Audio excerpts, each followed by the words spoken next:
Welcome to The Unfiltered Musician, where we give you all the tea on life as a musician and how to navigate the industry. This is episode number 7, the REMIX strategy.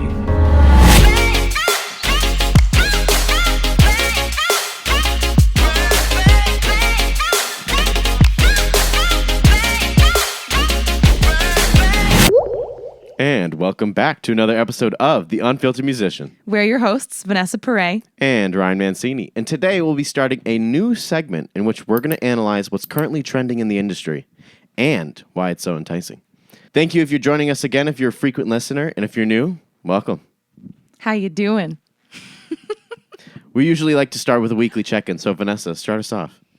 Over the weekend, Ryan came with me, but I had a show in New Jersey. It was for a rock fest, which is always very fun. We do it every year. I started doing it last year and hopefully for more years to come. And it's just such an exciting event because all of these incredible, fabulous musicians from kind of all over join together for these 48 hours, and we all, just enjoy each other's company. We jam out and everything just runs so smoothly, and we make excellent connections, and they're just wonderful people overall. And I feel like sometimes it's rare to find great, genuine people who are also wonderful musicians, and they're not like super cocky. Yeah, it is. It's really a nice thing when you can do that. Yeah, like no one's in competition with each other. Like we're all just trying to vibe on stage, and the vibes were immaculate on Saturday. And they were even, name dropping some people that they were just playing for recently, or a lot of them have a track record of playing with some of the biggest bands in history. But I mean, we heard from one of my friends in the band. He had played for Pat Benatar last week, and he also is a band manager, and he's also worked with some artists like Rick Derringer, Rick James, Jimi Hendrix. There's also ties to Hailey Bieber's grandfather, who apparently is a very famous songwriter, which I did not know. And now that's also Justin Bieber's grandfather. So that's kind of a pretty cool connection. And we were just listening to all these stories, like mouths agape, like, wow, that's got to be a really fun life. Yeah, he was also saying like over 5,000 shows he's had to put together. The biggest one being at Ohio State University with over 100,000 people in the audience. And he also has put together Woodstock Festival, upstate New York, not the one in Connecticut. That's the Woodstock Fair. We did go to that one, and I had a dumb moment, and I was like, oh my gosh, it's the Woodstock Fair. No, it had a nice Ferris wheel, but no, it wasn't the one you're thinking. Yes, but the one that's like super famous that everyone knows about, the one in upstate New York, that one he's been putting together for, I think, 10 years straight, and he has like a ton of footage from that. We're geeking out about video editing and all that stuff, but I don't want to give you his name only because we want to introduce him properly when we invite him on for the podcast. So look out for that in the future. And also, I really like especially how smooth the whole process was. Like, I just like when everyone has their stuff together and everything just really does go by smoothly leading up to the show because everyone kind of has those chops to work efficiently. And I especially love during these rehearsals, we are all working through headphones. So everything is digital, electronic. Like we even had an electronic drum kit, which I think it always sounds so amazing in the headphones. Like it sounds so epic. We're all jamming out, having the time of our lives during this rehearsal. And then, when you take the headphones off, the magic dissipates. And we just look like a couple of weirdos at a silent disco. So it's always it's so fun though. It's so fun to take part in all of that stuff. So always a great opportunity to be a part of it. Yeah, that's really fun. And then also, because we were in New Jersey, we were like half an hour, maybe 45 minutes from Central Park. So we decided let's head into Manhattan and do some fun stuff. And we went through half of Central Park. I've never been there before. Vanessa hasn't gone since middle school. So that was really a nice experience, seeing all the horses walking by. And so magical. Yeah, the little street buskers. Saxophones, drum lines, acoustic guitars, all that fun stuff. And I think there was like a little race for Alzheimer's thing like that, something happening like that. And we walked like 70 blocks total. It was like 12 miles for the day. I like threw out my hip. Ryan had something wrong with his foot. So like just picture us like hobbling the streets of New York at the end, like we gotta see it all. Yeah. And then we got back and we're just hobbling back in our apartment and like could barely walk the past 2 days. We did as much as we could, and it was a little painful afterwards, but no problem. No problem. We also saw Moulin Rouge on Broadway, which is one of my favorite movies. So I am pretty proud that I only cried 4 times. And it was kind of spread out throughout the whole show. 1 before, maybe 2 during, and then, 1 cry at the end. And wow, I mean, excellent production if you haven't seen it. Or, I mean, if you are someone that doesn't frequent Broadway shows, I would definitely go. Even if it's something that you don't think is your jam, it's so inspiring to see all of that. And again, like even if it's not something that you partake in, you never know when you can take elements from certain genres or certain styles, and it kind of just motivates you to work towards that caliber of production and musicianship. It really is so awesome. Oh, yeah. And we got really lucky because we bought the tickets, I think, a week or 2 before, and we saw that it was like, I don't know, $100 each to be in the middle, which is really, really cool. We were on the mezzanine, which is fine, so we were looking down, but it was pretty great sight to see. I really loved it. But one thing that really irked my nerves was when Satine was dying, someone had the nerve to start laughing. Like really loud, and it threw off everyone around us because now everyone else is laughing. They don't know what to feel. Like this is supposed to be stupid emotional at the time. You also just gave a major spoiler. What if someone didn't see it? It's not a spoiler. Moulin Rouge has been out for a while. Fine, then it's your fault if you don't know that Satine dies at the end. It's the entire story. And I still cry every time I watch it. That's the entire story. Yes. Like, if you don't know that she dies, then you don't know the Moulin Rouge story. So, Not one of us. It's okay. I didn't ruin anything. Leave me alone. Also on the radar, we're going to be in Nashville by the time this is posted. We just needed a much-needed break. And maybe go to see the fam. Yeah, and maybe some time to connect with some other musicians if we have the time. But yeah, that's on our radar for this week. That's what's happened last week. Let's jump into the topic. So I talked about the name of the episode being the REMIX strategy. So that is actually something that was coined by a friend of mine, a mentor, Kong Pham. Kong Pham. Love that last name. name Pham. Not like Fam. Not to be confused. He is Pham, but Kong Pham. So he first taught me about it. It goes along the lines of good artists copy, great artists steal, which I think is like a really interesting thing to say. Like you would think if I'm going to be an artist, I need to be creative as much as possible. Everything needs to be unique and original, but that doesn't always work out. That doesn't always work out for everybody. And why wouldn't you want to follow a trend that seemed to be successful? Right. So that's where the copying or the stealing comes from. So you go back into music that was popular 30, 40 years ago, and you're going to take some ideas from then when it was popular, pull it into your music today. We already know it's been successful. It's already been proven.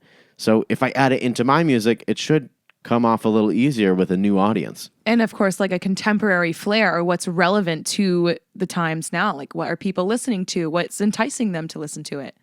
Right. And so Vanessa was talking to me a lot about this recently, is some music that she was hearing on the radio. List them off for me. What's the first one you want to talk about? Well, I mean, we're going to talk a lot about Elton John today. Yeah. And 2 songs in particular that he has recently released, and I don't see him stopping anytime soon, were some of his hits like Tiny Dancer and Rocket Man. But you might not see those titles popping back up in some of his current stuff. They're actually disguised as different names. So Tiny Dancer is now Hold Me Closer, and Rocket Man is Cold Heart. So you've probably heard some of those on the radio right now. And he's also asked current famous artists like Dua Lipa and Britney Spears. Britney Spears is certainly becoming relevant again after the whole Free Britney movement, and she's over the conservatorship and all that stuff. So he's using these current artists with big current platforms, and he's asking them to be featured on some of his older stuff and then kind of revamping it to be very relevant to what we do listen to now. Like he definitely added in like a disco club EDM feel and really revamped these tracks. Like they were already wonderful, and now like they're really fun to jam out to. Right. I would say today in music trends, a lot of people are prioritizing listening to music that is super well produced. So the quality of production and mastering has gone up immensely since his original song. So if we're talking about Cold Heart, right? That's what it is. Cold Heart, what was the song before that? Rocket Man? Rocket Man, yeah. Yeah, so Rocket Man, like, that's not as heavily produced as some of the stuff that you hear today. Like, we know a lot more about frequencies and messing with compression and just mastering in general. So the quality is much more high in that moment. We have EDM mixing in. We have a little bit of disco. Which, I mean, Dua Lipa. Dua Lipa. I love that. Make sure you keep that in. Okay. Dua Lipa has very much a disco feel, for sure, in all of her music. Right. In the latest album, Future Nostalgia, that was heavily influenced by disco. And so now we're taking some of her flavor. This is that stealing that we're talking about. He's stealing that little disco flavor from her and also her organic reach. So if you don't know the difference between inorganic and organic reach, organic is just, I post a video on TikTok, 300 people watch it. I didn't pay anything for anyone to see that. That's just how it naturally decided to trend. Inorganic is when you pay for ads and stuff like that. So you haven't seen any ads about Elton John promoting his music. It's just, he already has a big name. He already has an audience, but now he's collaborating, which is bringing in Dua Lipa's audience. And Dua Lipa arguably has a bigger audience at the current moment just because she is what's trending. She's what's hot and happening. So now we're pulling in both audiences. Someone that might only listen to Dua Lipa or a younger generation that hasn't really explored Elton John is now exploring his music. So now they're sharing their audiences. Now people who haven't heard of Dua Lipa, which I'm assuming is probably just the older generation. I think most people nowadays know something by Dua Lipa because she has like 1 billion streams on. She's definitely becoming a household songs. name now. Right. That's just a name that you're going to know at this point if you're in the industry. So now she's taking his audience and they're meshing them together. So it's a really cool thing for promoting your own music organically because now when something newsworthy happens about Cold Heart, Dua Lipa is going to post it on her social media. Same thing with Elton John. That's going to happen on his social media. And so now it's 2 really big people sharing something rather than just one. So now there's more focus on it than normal.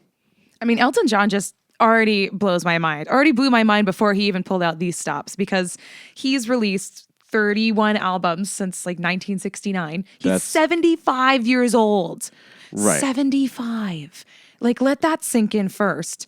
And 31 albums. Okay. Yeah, that's more albums than years I've been alive. Yeah. Like his career has spanned so many decades and he is making so many wonderful strategic and monetary moves to keep himself current. You know, like it's just wild to me. Such a smart idea. And the best part of it all is that he doesn't even have to really pay anyone to gain the rights to that music because it's his music. And, you know, we're going to talk about more current trends of what people are doing, like sampling pre-existing music. But I mean, what he's doing, his stuff that was relevant like 30 years ago, he's bringing it back and he's bringing that current flavor into it to make it relevant. And to me, that is just so intelligent. Yeah. And so when we talk about this idea of the remix strategy, he's not even just completely stealing something else. He's stealing it from himself, okay? He already knew it was good. He was like, I'll just bring it right back. He already knew it was good. We already know that hundreds of millions of people have streamed this one song that he's done in the past. So now he's going to take it, he's going to give it a new flavor, give it a new name, have someone famous that's currently trending sing on this with him, and all of a sudden, it blows off. It's crazy. I would even say like he's even doubling the fan base or even tripling it. I mean, he had like maybe the boomer generation kind of listening to all that stuff and kind of like around our parents. And now he's also getting millennials, Gen Z. And I would say even the boomer generation, like they're probably getting some nostalgia from it. And they're like, oh, it's like, it's coming back. Like that's so awesome that it's a trend now. And they're bringing back that nostalgic factor, which is so cool. So he's kind of like tripled his audience. Right. And revenue. I mean, he's probably making a couple million. I don't know. Well, I even tens, hundreds. I don't know. Yeah, but I even just checked. Like on Spotify alone, Cold Heart has over 1 billion streams. Yep, that's what I'm talking about. I don't think any of his other music has 1 billion streams. I mean, like Rocket Man, I'm looking only on Spotify, the stats here, but Rocket Man is in the millions, like 786 million. But yeah, Cold Heart has surpassed a billion. That's pretty close. Regardless, 3/4 of though, the way there. yeah, but think about how long Rocket Man has been out for. And I mean, of course, like thinking about Internet, thinking about the records. timeline of all that stuff. Right. But of course, like, I mean, think about the short time span in which Cold Heart reached 1 billion streams. It's just wild. Yeah, that's the other thing. That's 780 over, a couple decades. We're talking about Cold Heart, which was released in the last year or two. Right? Yeah. Yeah. So that's the craziness of remix strategy on Elton John's part. There's a couple other things. Let's talk about Super Freak. Nicki Minaj. Here's the stats that we saw earlier. Fastest solo rap song to reach 100 million streams on Spotify. Yeah, that's pretty incredible. And it's this song that she released is Super Freaky Girl. So yeah, it was a single that she had just released. And I mean, yeah, she just broke that record, which is absolutely crazy. And I just love how one of these articles kind of coined it. They said the raunchy record has surpassed 100 million streams on Spotify. It is definitely raunchy, for sure. Yeah, for sure. So I don't know if it's going to give some of that nostalgic factor that we were talking about with Elton John's, because at least his is probably a little more PG-13. Yeah. But I mean, I Ryan knows I'm around my apartment all the time going like, I can lick it, I can write, like just. Okay. Yeah. I won't say any more of it. Okay. But it's stuck in my head. Yeah. And so if we're talking about the remix strategy here, you can see Nicki Minaj. She went and took Super Freak, 1980-something song. We knew it was popular. I had that song on my first iPod. So we already knew it was popular. She's pulling it back. She has always been a name that we always keep in our memory. She hasn't released a single in a few years, but now she has, and people are like, oh my God, new music from Nicki? Oh, wait, it's already been proven to be a successful song because this beat is great. It's just a literal copy and paste of the same beat. Just now we're going to make it with all these 808 bass sounds and drum samples, and we're going to add some very raunchy lyrics on top of it. So now we're pulling in both of those audiences. Yeah, and I would say this is definitely a very obvious way of sampling pre-existing music and not trying to hide it. Like you wouldn't really, I mean, I don't know. I'm not a lawyer, but I know like artists like Ed Sheeran, he was going through a few lawsuits saying that he had taken elements from other songs to make some of his hit singles. And I would say these people are blatantly trying to sample this music. And then it's probably not much for monetary value. So I would say, depending on what platform you have, or at least a following, it'd be kind of a smart move because it's not something you have to really think a whole lot on of really creating that originality that we were talking about, but something that was successful and will still gain that following for you. Right. Yeah. You're left at a higher risk for when you release songs and you have that big of a name, because then after like so many years, if you release a bad song, it's going to be the only thing people talk about. Like, oh no, like Nicki didn't have to come out of retirement. She should have stayed a mom and did nothing else. Because for sure people are going to say that. And they're probably still saying that even with this song. But regardless, the numbers are going to speak for itself. Like a lot of people are still streaming this song. It's showing up on every radio station in the country. Like you can't deny that it is going viral. A lot of people do like it. A lot of TikTok dances surrounded by it. A lot of people making remixes. If you ever listen to TikTok sounds, people love slowing things down. People love speeding things up. It's ridiculous. Yeah, and I would say because Nicki Minaj is kind of such a household name for a female rapper, she can do stuff like that, and it's not so much of a monetary loss because of all that she is still currently gaining from the stuff she currently has. So she can really just have fun with stuff like this. And as well as Ariana Grande released 7 Rings. I mean, that was a few years ago, but she took a sample from The Sound of Music. I'm sure Julie Andrews would be so proud. Has anyone interviewed her about that? I don't know. I'm curious. I love to hear adorable little Julie Andrews talking about it. But 7 Rings was massive at the time that it came out, like music video and all. Like everyone just like loved it so much and kind of ignored the fact that like the melody was from The Sound of Music. Yeah, my favorite things. Yeah, I don't think there was a lot of hate thrown around about it. I think everyone just loved the idea of like, hey, Seven Rings, Ariana Grande, like. Well, woo! I think it's also because she made sure, I think in advance, to sign away like 90% of the earnings towards the company that did produce The Sound of Music, or at least the album. Right. And so I think she kind of really played it smart in making sure that like the legality was in place before she really took the leap. Yeah, and the cool thing is though, when you're that large, 90% doesn't matter as much. If I'm putting out a song that's only going to get like a couple thousand streams, like 90% is like that's everything to me. But when you scale it up to, I don't know how many streams Seven Rings have. Maybe you can look that up right now. Currently checking. Yeah, but like if you're getting a billion streams on every platform that you post on, that's like hundreds of millions of dollars. And so when you take away, this is just a big number to make it easier to think about the math. If she was given $500 million, like pulled in from all the royalties of that song, and she had to give 90% away, she's still left with $50 million. That's more money than most people can ever expect on streaming royalties for their music. Like And 50 million, if that was like the only money you made on your song, you'd be like, wow, I have to do nothing else in my life again. yeah, and I'm even checking the stats on Spotify. It's in her top 5, and it's actually number 2 over 1 billion streams. It's getting close to 2 billion. Wow. Like that's, first of all, it's hard for the human brain to fathom the amount that 1 million is. So to think about 1 billion and then 2 billion, it's just crazy. I would definitely say I'm probably a couple thousand streams worth of just myself. For 5 straight years in a row, Grande was my number 1 artist on Spotify. True story. True story. Mm-hmm. And then Dua Lipa came out with Future Nostalgia, and things had to change just a little bit. I'm sorry, that album is like my top favorite. I really think it is. Well, it's so well produced. We always talk about that all the time. Oh my God, I can't get enough of it. I'll always refer to that. But Dua Lipa. Dua Lipa, my favorite artist. It's the masculine version because Dua Lipa is the feminine version. I remember so much from Spanish. Yeah. But if you are thinking about doing this for yourself and your own music, like I said, if it's going to be astronomically large, like great, then having a shared royalty payout doesn't really matter to you.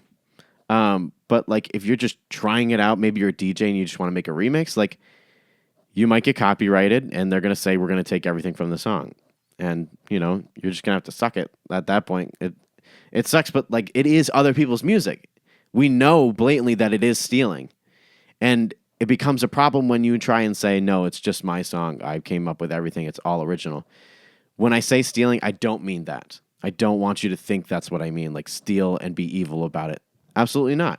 Pay homage to the people who originally made those songs and made those beats. But you don't really have the rights. You might have to buy them.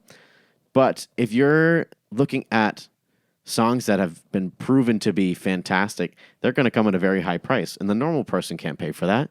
It's just not realistic. But someone like The Weeknd, if he decided to come out with some remix and they said, oh, we need you to pay $7 million for the rights to this song, I'm sure he'd be like, yeah, it's in my back pocket. You know, or wait a minute, I've got a briefcase in my trunk of my Lamborghini or my Ferrari. Like some people have that money just lying around and are willing to make that investment because they think $7 million is a good investment when you compare it to, oh, I'm going to make $150 million off of the song. You know, then it makes sense. It's like a no-brainer at that point. It's just all playing with scale. But like we can't play with scale because we don't have that money to play around with. So, you know. So you like, give and you take. There's overall, downsides. I mean, is it a good idea? It really depends on like your platform, your following, your earnings. Can you take the financial loss? And yeah, so I would say really just kind of figure out where it might fit in with you. But of course, don't steal. Right, No don't steal. If you think about lawsuits, like whether you win or you don't, it's still going to affect your fan base. Like Ed Sheeran, he's going through it just a little bit because it's like, even if he didn't directly try and steal from a song, these people are claiming that he's unoriginal and that he doesn't know how to give credit where credit is due. Like, that's going to take a toll whether he wins this case or not. And I think he lost one of them. And it's like, I mean, you have 12 notes, really. Like, sometimes these chord progressions are going to be the same. It sucks. It sucks. There's only so much we can do. There's only so much you can do, and you just have to roll with it.